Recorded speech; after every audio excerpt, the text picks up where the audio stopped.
국민의 생명과 안전을 지키는 것이 국가의 제일 중요한 역할입니다. 이태원 참사 특별법이 지난 14일 국무회의에서 의결되었습니다. 이태원 참사가 발생한 지 563일 만이고 여야가 일부 내용을 수정해 국회 본회의를 통과한 지 12이틀 만입니다. 참사 유가족과 생존자들을 너무 오래 기다리게 해드려서 송구하다는 말씀드립니다. 일부 수정이 되어서 아쉽지만 그나마 유족들의 한을 조금이나마 풀어드릴 수 있어서 다행입니다. 이태원 참사 특별법이 공포, 시행된 이후에도 꼼꼼하게 해야 할 일들이 많습니다. 민주당은 특별법이 제대로 시행될 수 있도록 이태원 참사에 대한 진실이 명백히 규명되고 책임자가 처벌될 때까지 끝까지 함께 하겠습니다. 이번에는 대통령이 해병대원 특검법을 수용할 차례입니다.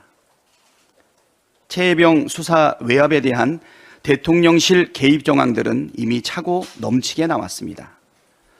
수사 자료를 회수하던 당일 대통령실 이시원 공직기강 비서관과 국방부 법무관리관이 통화한 사실이 드러났고 대통령실 국가안보실이 지난해 7월 21일 해병대 수사단의 수사계획 관련한 자료를 요청해 해병대 일병 익사 사건 수사계획서를 받은 사실도 확인됐습니다. 국민 여론은 어떻습니까? 해병대원 특검 도입 여론이 압도적으로 높습니다. 대통령이 해병대원 특검법에 대한 거부권을 행사할 명분은 하나도 찾을 수가 없습니다. 국방부와 대통령실의 노골적인 사건 은폐와 부당 개입 의혹이 너무나도 짙은데 살아있는 권력으로부터 독립적인 특검이 아니고서야 진실을 밝힐 수 있겠습니까? 과거 수사적인 사안에 대해 특검을 진행한 사례도 6차례나 있었습니다. 공수처 수사를 지켜보자는 말을 은폐하자는 말과 같습니다.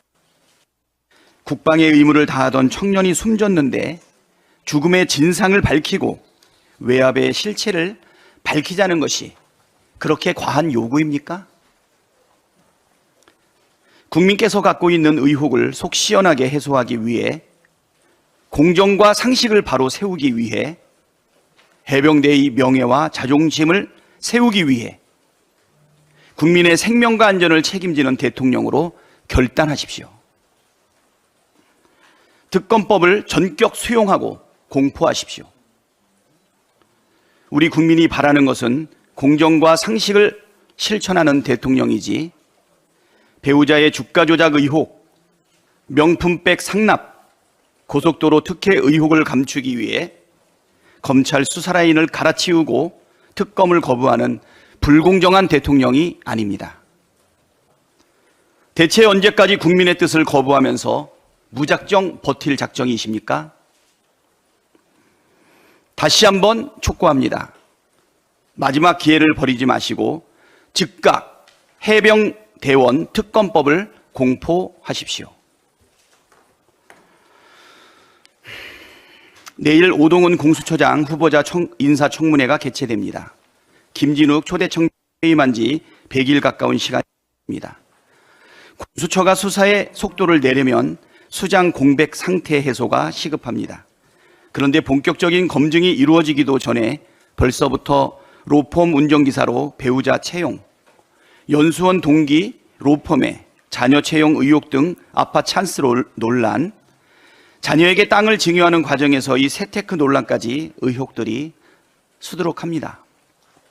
제기된 의혹들 어느 것 하나 가볍게 넘길 수 없는 것들입니다. 후보자는 청문회에서 밝히겠다고 했지만 과연 후보자의 자질과 능력, 도덕성이 국민 눈높이에 맞을지 의문스럽습니다. 인사청문회는 국민을 대신해 후보자를 검증하는 자리입니다. 민주당은 윤석열 대통령의 공수처장 첫 지명이니만큼 최선을 다해 빈틈없이 검증하고 야당의 소임을 다하겠습니다. 국민의힘도 설렁설렁 인사청문회로 국민 신뢰를 훼손하지 말기를 바랍니다. 검증의 원칙과 기준은 언제나 국민의 눈높이여야 합니다. 이상입니다.